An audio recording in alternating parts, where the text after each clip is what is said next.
photograph in which we were in love, caught in your eyes, waiting for the sunrise.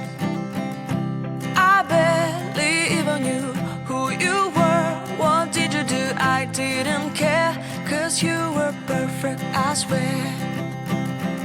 But somebody told me that it's over. I know it's true. You made me happy for a while. I remember fleeting times when we slept on top of cars. Now I don't know you, you don't know me too. I remember fleeting times when we watched the sparks so fire.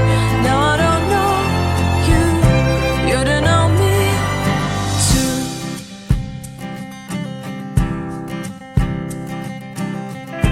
Stars shone in our eyes like the lights of fireflies. We were obsessed and we felt warmth in our chests.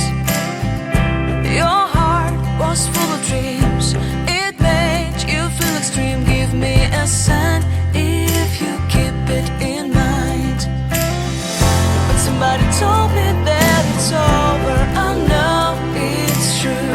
You made me happy for a while. I remember fleeting times when we slept on top of cars. Now I don't know you, you don't know me too. I remember fleeting times when we watched the sparks so fire. Now I don't know you, you don't know me too. We knew we'd be forever young. Now I don't know you, you don't know me too. I knew that love would never die. Now everybody's on their own. If I could see you now, you would stand out from the crowd, and maybe you would notice me. Then our eyes would meet. I would feel my heart beat when you looked and smiled at me.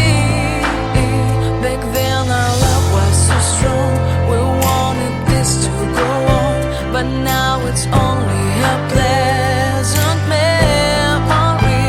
If I could see you now, you would stand out from the crowd, but you would not even notice me. I remember fleeting times when we slept on top of cars. Now I don't know you, you don't know me too. I remember fleeting times when we watched the sparks so fire. Now I don't know you, you don't know me too. We knew we'd be forever young. Now I don't know you, you don't know me too. I knew that love would never die. Now I don't know you, you don't know me too.